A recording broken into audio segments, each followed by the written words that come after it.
Welcome to Roleplaying History, the podcast where we explore the history of role-playing games. I'm Wayne Davis, and I'll be your guide for today's tour.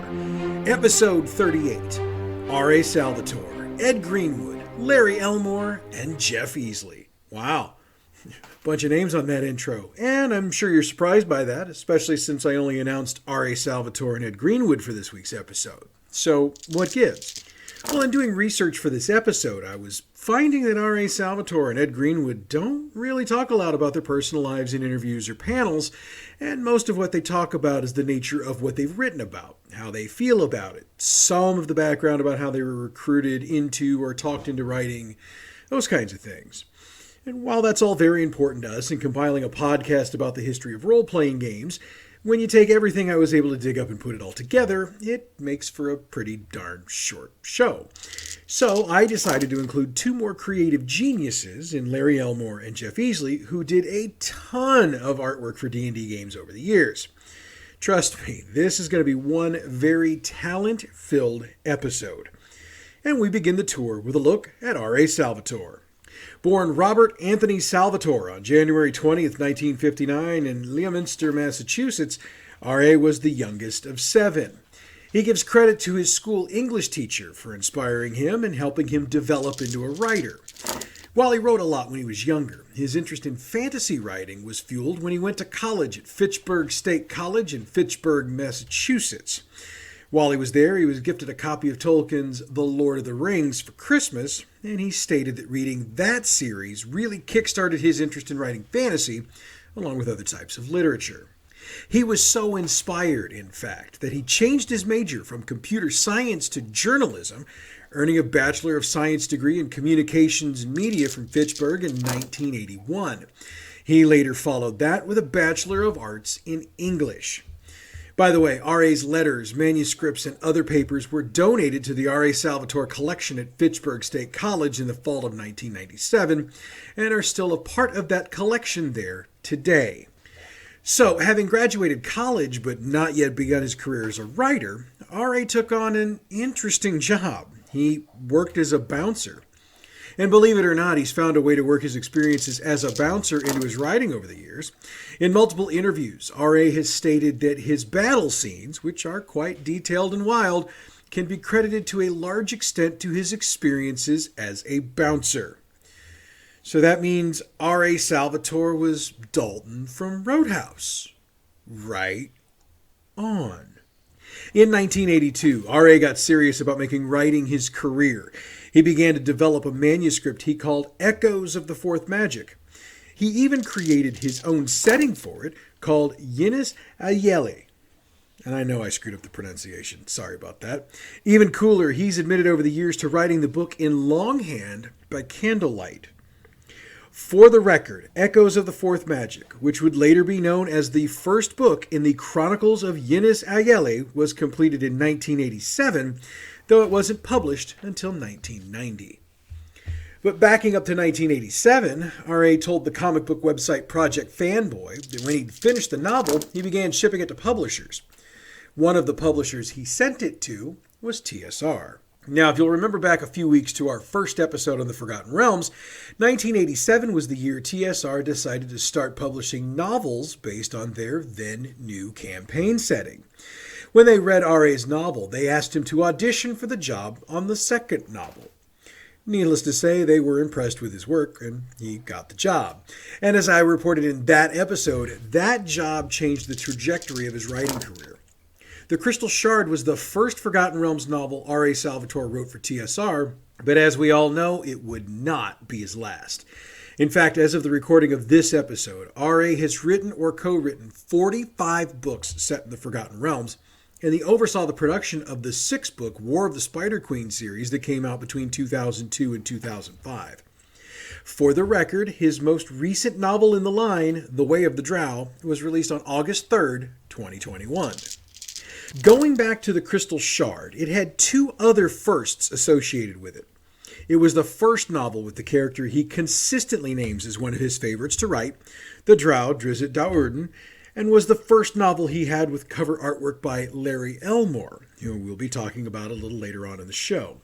Drizzt would continue to appear in 37 of the 45 Forgotten Realms books R.A. wrote, and people who haven't read the books often wonder what the fascination is with the Drow. R.A. has discussed this frequently over the years, and here's what I think it boils down to. Drizzt isn't like the other Drow, or at least how they had traditionally been portrayed before Wizards of the Coast's recent movement to remove alignment as a consistent trait for races in the game. You see, Drow had traditionally been presented as evil. Therefore, if your adventuring party ran into a group of Drow during their adventure, it was pretty much always going to end in a fight. Drizzt was different in that he rejected the beliefs of the rest of his race. He even went so far as to leave the Underdark, which is the traditional home and setting for Drow, to go live and adventure on the surface. And for a Drow, that was a big deal, as Drow also traditionally have a major sunlight sensitivity, which can impact them in a number of situations. So, Drizzt was a character who was working hard to be better than those that he came from. He worked to help others and was always written and portrayed as a hero, albeit frequently a reluctant one. That's why Drizzt is such a beloved character, and that's why R.A. Salvatore loves writing for him so much, in my opinion. Getting back into R.A.'s timeline, he published his first hardcover novel for TSR, and in fact the first hardcover novel TSR ever published, in 1992. That title was The Legacy, and as you might have guessed, Drizzt is again a major part of it. 4 years later, R.A. published Passage to Dawn. It was again a big seller for TSR, but I mention it here not because it was a big seller. I mention it here because TSR, in its infinite wisdom, decided that after the release of Passage of Dawn that they wanted somebody new to write books about Drizzt. So they thanked R.A. for his time and began the search for a new author for Drizzt books. Chalk up yet another notch on the column of horrible business decisions for TSR. The novel, The Shores of Dusk, was actually completed by author Mark Anthony. However, by the time that novel was done, Wizards of the Coast had acquired TSR, and they decided that Drizzt's story was best told by R.A. Salvatore, and they convinced him to come back into the fold. R.A. got right back to it, releasing The Silent Blade in 1998. Now, for the record, The Shores of Dusk has never been officially released, though Mark Anthony has talked about it at length over the years, and I believe portions of that novel are available to read online if you're willing to do a little bit of digging. Now, as I mentioned, R.A. has continued writing in the Forgotten Realms to this day. However, it's not the only high-profile setting he's played in. In 1999, he was given the task of writing the first novel in the Star Wars The New Jedi Order series. His book, Vector Prime, stirred up a bit of controversy amongst Star Wars fans because in it, Chewbacca dies. Vector Prime was the first time that a major character from the original trilogy had been permanently killed off, and it pissed off a lot of people. Over the years, however, it's come out that killing off the Wookiee wasn't R.A.'s idea. He's explained in several interviews, and Lucasfilm has confirmed, that the order to kill Chewbacca came from them through Randy Stradley, who was at the time the editor at Dark Horse Comics, who were handling the Star Wars comic books. Once the prequel trilogy began, R.A. got another Star Wars writing gig. He wrote the film novelization for Episode 2, Attack of the Clones, in 2002. Now, we'll talk about some of the other writings he's done in a minute, but this is the point in R.A.'s timeline that we need to discuss the other big thing he's been involved in, writing for video games. R.A. wrote the story for the game Forgotten Realms Demon's Stone, which was released on PS2, Xbox, and PC in 2004. He's also edited books written about the online EverQuest game, as well as writing bot chat lines for the Quake 3 bots. R.A. was later hired to be the creative director for a new game developer, 38 Studios. He wrote dialogue for and created a backstory to help build up the fantasy game, Kingdoms of Amalur: Reckoning. That game was released by 38 Studios in 2012 and sold over 1 million units. However, about 3 months after the game's release, the studio declared bankruptcy and everyone was laid off, including R.A. In fact, he never got paid the $2 million fee for his services by the company, though he continues to state in interview after interview that he harbors no ill will towards the company or Kurt Schilling, who was the company's founder and owner. He's even stated that suing Kurt for the money would be, quote, kicking him in the head, end quote, so he's not going to do it. On that one, I have to admit he's a better man than I am, because I'd want my money. But that's why he is who he is, and I am who I am. R.A. has even lent his talents to the comic book world. In 2008, Devil's Due Publishing released Spooks, which is a book about a U.S. government anti-paranormal investigation task force. R.A. created all of the monster details for the line, while Larry Hama created the military characters and handled plot creation. So as we come to the end of our discussion of R.A. Salvatore, we need to take a look at the other series of books he's written over the years. He's written the Corona line of books, which has 4 separate series, totaling 14 books and publishing between 1997 and 2020. He's also written the Spear Wielder's Tale, Chronicles of Ionis Ayele, Crimson Shadow series, and a Tarzan novel, Tarzan the Epic Adventures. He's also written dozens of short stories over the years that have appeared in numerous other publications. R.A. Salvatore, therefore, has earned his reputation as a great writer, and the proof is in his output over the past 30-plus years. Next up, let's take a look at Ed Greenwood. Born in Canada on July 21st, 1959, Ed grew up in the Toronto suburb of Don Mills. Now, as I mentioned in the first Forgotten Realms episode, Ed began writing stories about the Forgotten Realms when he was a child, starting in the mid-1960s. He's admitted in interviews since that the realms were a dream space for swords and sorcery stories. We also discussed in that first Realms episode that Ed conceived of the Forgotten Realms as one world in a multiverse of parallel worlds, which include the Earth, and he imagined them as being the source of humanity's myths and legends. Since I spent the time discussing Ed's discovering of D&D in the mid-1970s and his adaptation of the realms to D&D during the Forgotten Realms episode, I'm not going to rehash that here. Check out that episode in the archives for all of that juicy goodness. What does need to be mentioned here is that Ed has never left his ties to the Forgotten Realms. Each time the setting is adapted to a new version of the game, Ed's the guy who gets the call to do it, and he stated on more than one occasion that he's both proud and honored to continue to have the opportunity to do so. And he's kept an active role in the production of novels based in the realms as well. Ed's the creative genius behind Elminster, who's the wise wizard, among other classes, if 3rd edition D&D is to be believed, behind a number of the reference books for the realms. Elminster is featured in several of Ed's novels, and he's written 28 novels in all over the years based in the Forgotten Realms. He's also had a hand in 9 more anthologies that have been set in the realms. But it needs to be noted, Ed Greenwood isn't just the Forgotten Realms. He's written 18 novels with a fantasy setting that aren't set in the realms, or in any D&D setting for the most part. If that wasn't enough, he's contributed to 46 fantasy fiction anthologies, and he's edited 3 others. He's also done work on 5 video games, including 4 that are based in the Forgotten Realms. In addition to creating the Forgotten Realms, he's also had his Castlemorn setting published by Margaret Weiss Productions, and is the co-creator of the Mornmist fantasy setting, along with fantasy novelist Lynn Abbey. Ed's also had more than 200 articles published in Dragon Magazine and Polyhedron Newszine. Over the years, Ed's been a lifetime charter member of the RPGA Network and has been the guest of honor at Gen Con on more than one occasion.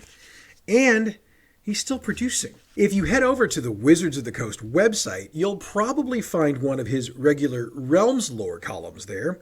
He still writes those up and posts them from time to time. Ed also makes it a point to travel to as many conventions as he can each year, though COVID has slowed that down over the past few years for all of us, not just Ed. When he's not doing that, he's content to live on Lake Ontario in an old farmhouse and continue to run his original Waterdeep campaign with most of the same core group he started with all those years ago. However, all reports indicate they don't get to meet as often as they once did, and I can certainly understand that. And if you didn't love him enough already, he also works as a library clerk and occasional librarian at his local library. Ed Greenwood is literary all the way to his core. He was inducted into the Gamers' Choice Hall of Fame in 1992 and the Academy of Adventure Gaming's Hall of Fame in 2003. I know in today's culture we throw words like legend around willy-nilly, but in Ed's case, the term applies. So let's switch from writers to illustrators. Larry Elmore was born on August 5th, 1948 in Louisville, Kentucky. He spent his formative years in Grayson County, which is in Midwestern Kentucky. He once said that, quote, "The rural school I attended didn't have any art program, so I spent my time drawing and daydreaming," end quote. He admits he wasn't a very good student, and that was due to the fact that he would draw in class instead of listening to the teachers. He also once joked that, quote, "I wish I had a quarter for every drawing of mine a teacher destroyed," end quote. His grades were good enough to get him into college, though, and he majored in art at Western Kentucky University. About a month after he graduated, he was drafted into the U.S. Army and stationed in Germany. His affiliation with the U.S. government lasted even after he left the service, as he took a job illustrating for the government out of the Fort Knox Training Aids Department, which allowed him to return and live in his native Kentucky. 3 years after that, Larry became a freelancer. If you're curious, you can check 1970s issues of National Lampoon and Heavy Metal magazines for some of his artwork, as they paid him for some of his work. That work led to the job we know him best for. A friend of Larry's, who was also a government illustrator, introduced him to Dungeons & Dragons during Larry's freelancing period. That introduction led to his interest in the game, and that led him to apply for a job at TSR. And that's how Larry Elmore became the first professional illustrator hired full-time by TSR in November of 1981. His artwork appeared everywhere in D&D. Adventure modules, game books, covers of novels.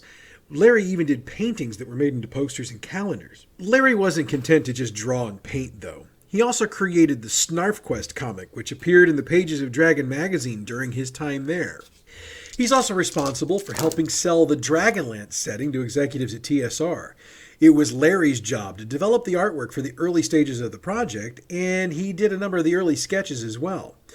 As we all know, Dragonlance was a success for TSR, and Larry's first Dragonlance cover was Dragons of Autumn Twilight, which released in 1984. British game designer Graham Davis has stated that Larry, quote, "should get some kind of award for drawing so many dragons and making them all different," end quote. Now, what's funny to me is that Larry's artwork is iconic in the D&D world, but it shocked me in my research to find out he only worked for TSR for 6 years. That's right, he left the company in 1987. But a whole new group of gamers would come to know his artwork in another forum. You see, Larry has illustrated a number of cards for Magic the Gathering, which is an exceptionally well-selling collectible card game, in case you weren't aware. He also did the cover art for the MMORPG EverQuest. He wrote a novel, Runes of Autumn, in 1996, and also did the majority of the black and white artwork for Mark Millar's role-playing game Traveler, which came out that same year. Also in the late 1990s, Larry teamed up with Margaret Weiss and Tracy Hickman, whom he'd worked with before on Dragonlance. They used his fantasy world, Lorem, in their Sovereign Stone trilogy of novels. In the early 2000s, Larry moved on to drawing Snarf Quest comics for the short-lived magazine Games Unplugged. Larry also provided the artwork for the fantasy world in the Sovereign Stone game system. By 2006, Larry had been busting his tail for the better part of 30 years and decided to stop working as hard as he had been. At that time, he decided to change back to contract-only work. He did an interview shortly after where he explained the reason for the change.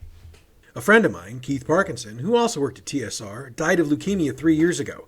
We shared a studio, and we were always talking about when we hit 50, we'd be doing our own thing. He didn't make it, and I was 57 and still pulling all-nighters. I was tired of it. I was tired of paying dues. Larry's work hasn't stopped showing up all over the place, however. It's appeared in the book Masters of Dragonlance Art, as it should, based on his importance in Dragonlance even getting a shot in the first place.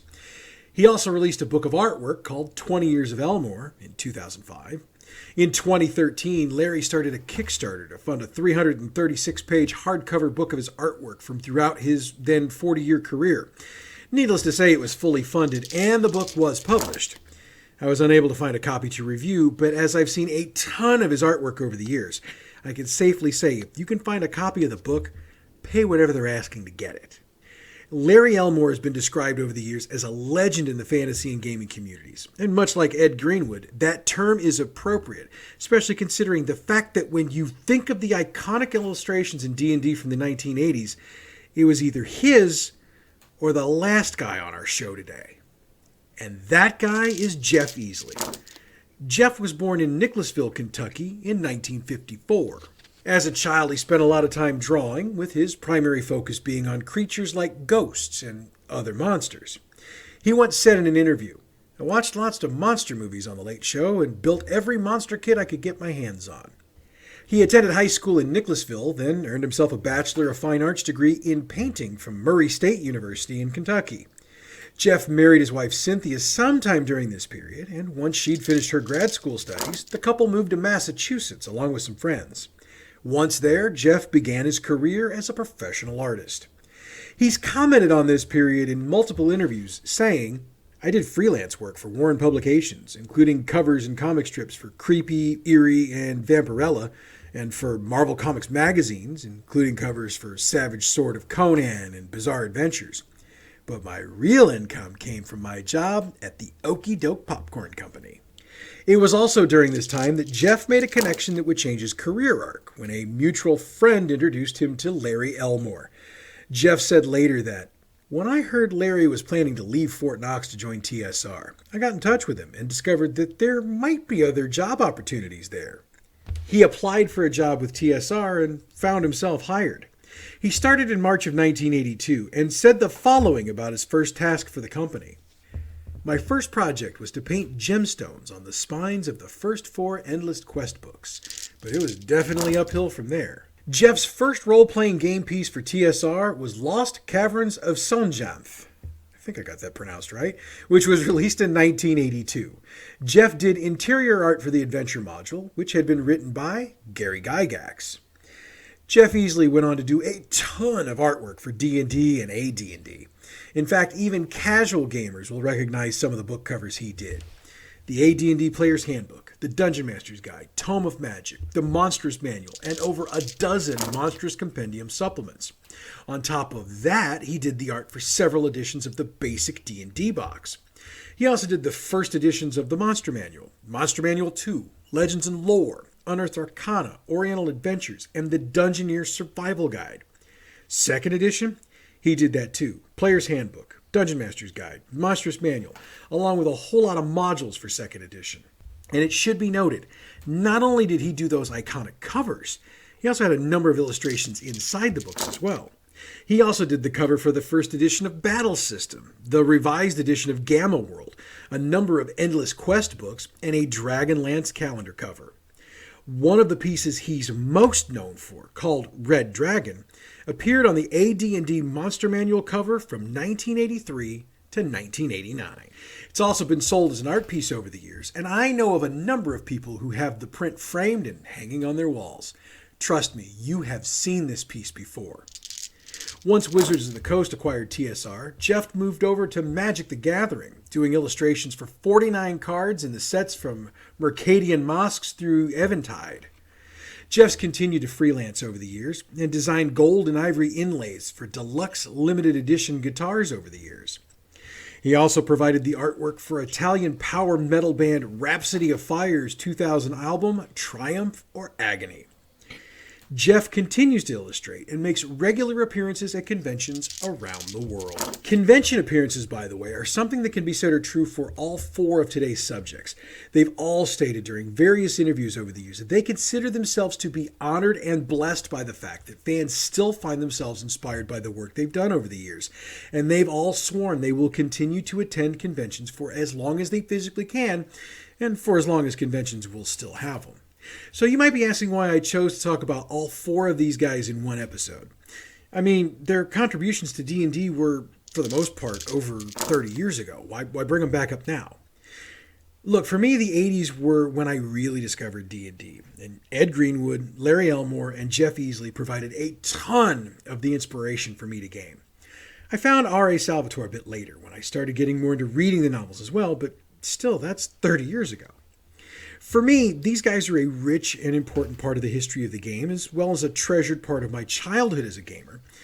And I know there's a ton of other gamers who feel the exact same way I do. Plus, as a history nerd, I recognize the importance of understanding our history so that we can learn from our mistakes and from the greatness that our actions sometimes produce. And in the case of these 4, there's a whole lot of greatness there. And with that, we come to the end of today's tour. Okay, so this was the last of the 3 episodes I bulk recorded a couple weeks ago. Next week, I'm going to finally pay off your patience with the diversity episode I promised at the end of January. I'm confident that over the past 3 weeks, I've gotten the research I need, and come hell or high water, we're going to support those who get marginalized way too often. I know I say this every week, but I say it because I mean it. Thank you for continuing to support this show. I realize that some of our episodes are more important to you than others, but you keep listening to all of them, and that means a little something to me. Plus, during a time that things in my life are a bit chaotic, it's nice to have the show to help give me something I can retreat into as a distraction, and your support allows me to do that. So, again, thank you. The music we use for the show comes from Pixabay.com. Check them out if you need royalty-free music for your project. As always, you can hit us up on Facebook, Roleplaying History Podcast, Twitter @RoleplayingP, YouTube, our channel is Roleplaying History Podcast. You know by now what to do when you get there. You can always email us, roleplayinghistorypodcast@gmail.com. Okay, next week I'm going to finally pay off your patience with our diversity episode, so don't you dare miss that. That's next week, though. And until then, I'm Wayne Davis, and you're Roleplaying History.